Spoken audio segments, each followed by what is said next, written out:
आऊज़ बिल्लाहि मिनश शैतानिर रजीम बिस्मिल्लाहिर्रहमानिर रहीम। शुरू अल्लाह के नाम से जो बड़ा मेहरबान और निहायत रहम वाला है।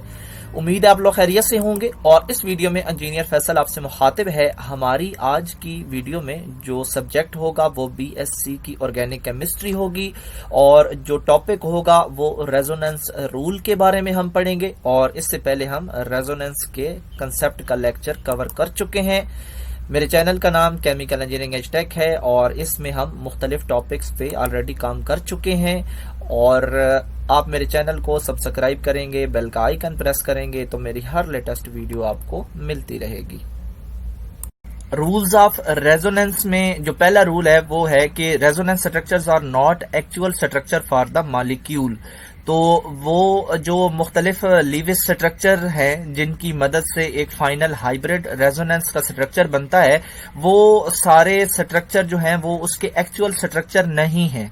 ये तो बात हमें पता है, दे आर नॉन एग्जिस्टेंट। और इसके अलावा जब हम बात करते हैं कि रेजोनेंस में हमें एक हाइब्रिड स्ट्रक्चर हासिल हुआ तो वो हमें रियल में तो हासिल नहीं होता, ना हम किसी लेबोरेटरी में उसको बना सकते हैं, लेकिन जस्ट वो एक पेपर वर्क है। और ये पेपर वर्क हेल्प करता है सिर्फ किस काम के लिए हेल्प करता है, to describe molecules, radicals and ions. इनके मुतालिक जब हम डिटेल में इनकी प्रॉपर्टीज बयान करते हैं तो यही स्ट्रक्चर हमारी मदद करता है। और इसके अलावा एक सिंगल लीविस स्ट्रक्चर जो है वो इन तमाम प्रॉपर्टीज को, इनकी तमाम जो हमने वो एंगल था, डाइपोल मोमेंट था, ये इनको डिस्क्राइब करने के लिए नाकाफी है। सेकेंड पॉइंट है कि all the contributing structures must have bona fide Lewis structure. तो लीविस स्ट्रक्चर हम देख के आ चुके हैं, वो मुख्तलिफ किस्म के होते हैं और मिलके एक हाइब्रिड रेजोनेंस देते हैं हमें। तो उसमें क्या हमने चीज देखनी है कि उसमें क्योंकि बॉन्डिंग हो रही है और कोवलेंट बॉन्ड बन रहे हैं उसमें। और इसके अलावा जो इसमें अगर तो इनमें क्योंकि ये ऑर्गेनिक केमिस्ट्री है और इसमें हाइड्रोजन और कार्बन और कुछ जो है इसके अलावा जो इसके फंक्शनल ग्रुप्स हैं वो मिलके एक स्ट्रक्चर को बनाते हैं। तो हमने ये भी देखना है कि हर एक जो कंपाउंड है वो कितने जो है वो कोवलेंट बॉन्ड बना सकता है। तो हाइड्रोजन जो है वो उसके पास कैपेसिटी है 1 की। इसके अलावा जो हेलोजन ग्रुप्स होते हैं जिस तरह क्लोरीन है और इसके अलावा ब्रोमीन है वगैरह वगैरह, आयोडीन है, तो इनके पास 2 की कैपेसिटी है। और इसके अलावा जो ऑक्सीजन है उसके पास 3 की है और कार्बन और नाइट्रोजन दोनों के पास 4 की कैपेसिटी है। तो इस एग्जाम्पल से हम भी अंदाजा लगाएंगे कि ये क्या कह रहा है। Also note that when the oxygen atoms bears a unit negative charge.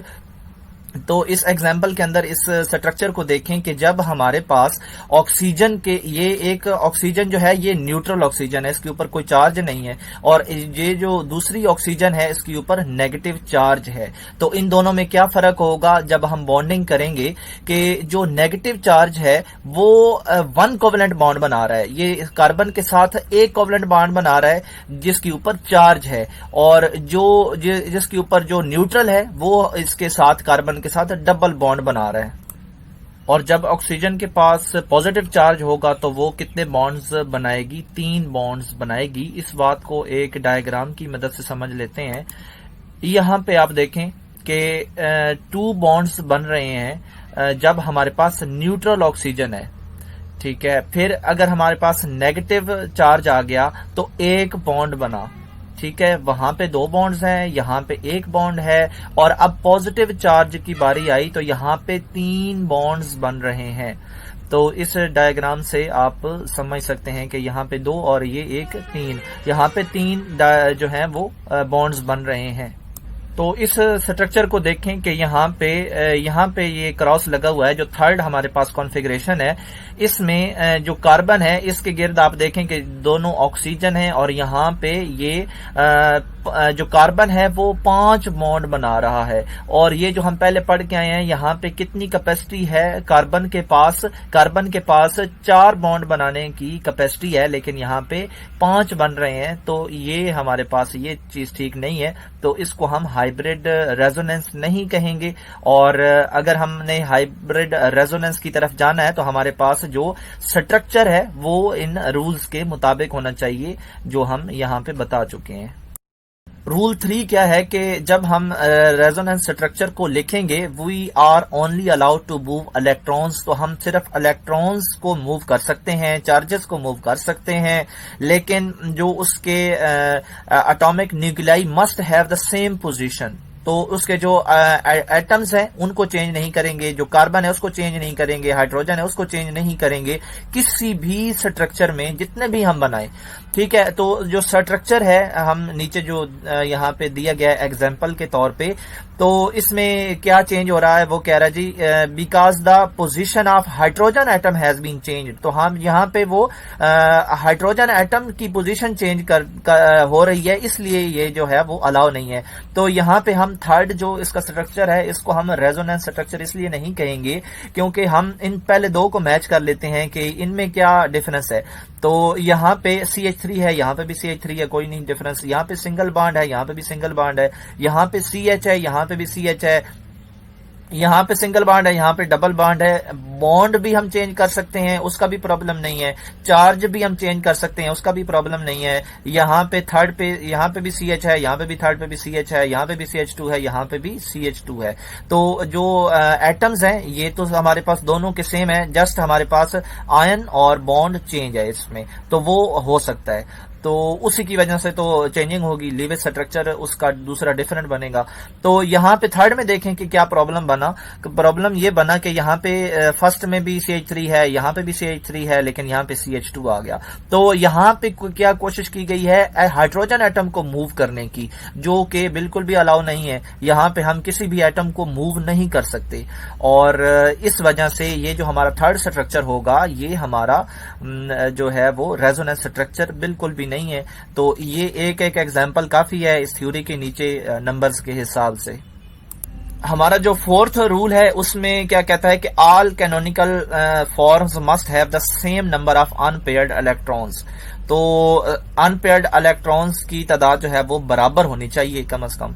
तो ये स्ट्रक्चर में क्या बता रहा है कि ये 1,3-ब्यूटाडाइन है और का स्ट्रक्चर है, और इसमें unpaired electrons while the canonical forms of the butadiene have no unpaired electrons.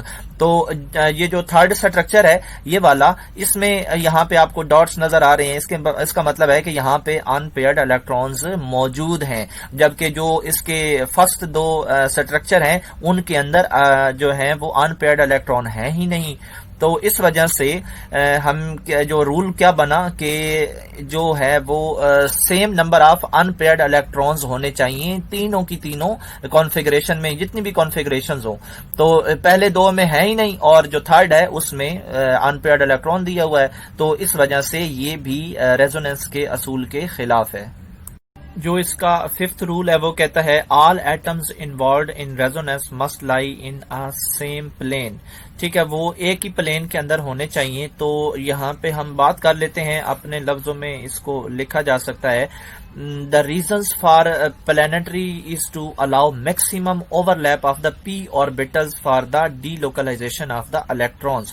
तो जो हमने डीलोकलाइजेशन करनी है, किसके लिए करनी है? रेजोनेंस के लिए करनी है, और वो तभी हो पाएगी जब p ओवरलैप जो ऑर्बिटल्स हैं वो ओवरलैप करेंगे।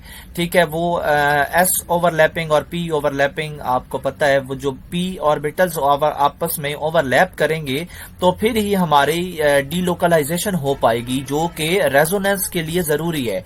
तो यहाँ स्ट्रक्चर में क्या है, यहाँ पे ये हमारे पास टोटल 4 चीजें हैं। यहाँ पे एक बॉन्ड है, दूसरा है, तीसरा है, चौथा है, और ये जो डबल बॉन्ड है ये अगर यहाँ से शुरू करें तो ये हमारे पास दूसरा और हमारे पास तीसरा, इन दोनों पे जो बॉन्ड है ये हमारे पास फर्स्ट है, ये सेकंड है, ये थर्ड है, और ये हमारे पास एंड वाला फोर्थ है। अगर इसको आप इसको भी सीधा कर दें, इसको नीचे कर दें, इसको सीधा कर दें, इसको भी सीधा कर दें और इसको आगे ले जाएं, तो यहाँ पे हम आपको समझ आ जाएगी ये 2 और 3 इन दोनों पे बॉन्डिंग है। लेकिन यहाँ पे आप देखें कि ये ऊपर वाला जो हिस्सा है ये एक प्लेन है, ठीक है, और जो नीचे वाला हिस्सा है ये भी एक प्लेन है। तो यहाँ पे ये दो प्लेन्स हैं और एक डबल बॉन्ड एक प्लेन में है, दूसरा डबल बॉन्ड दूसरी प्लेन में है। तो अगर हम इनको ओवरलैप की बात करें तो ओवरलैपिंग तो नहीं हो सकती, क्योंकि इनके जो बॉन्ड्स हैं वो भी अलग अलग प्लेन्स में हैं।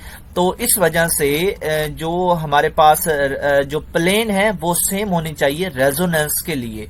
और इसके अलावा जो इसमें सेकंड स्ट्रक्चर हमारे पास है उसका नाम है साइक्लोऑक्टेट्राइन, और इसमें भी जो सिंगल बॉन्ड है वो एक दूसरे के आमने सामने है, और जो डबल बॉन्ड है ये भी दूसरे के आमने सामने है।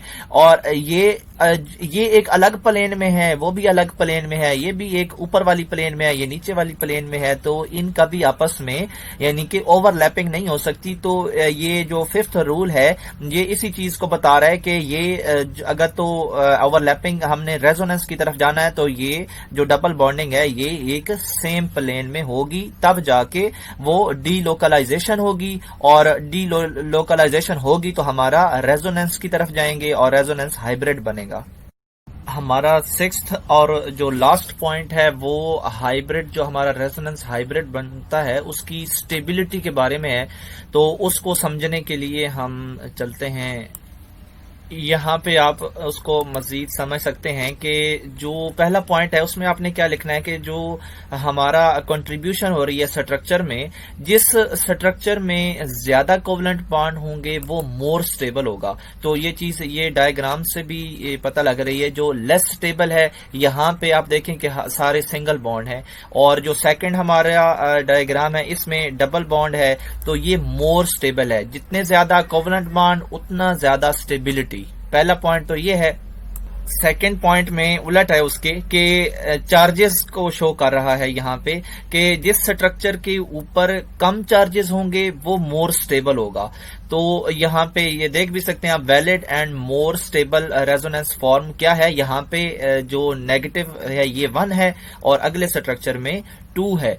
तो ये हमारे पास 2 चार्जेस हैं, तो ये हमारे पास इनवैलिड है और चार्जेस जो हैं वो कम से कम होने चाहिए और स्टेबिलिटी हाइब्रिड की बढ़ जाएगी। तो ये था हमारा लेक्चर रूल्स ऑफ रेजोनेंस के बारे में, और हमने 6 पॉइंट्स जो हैं वो कवर कर लिए हैं।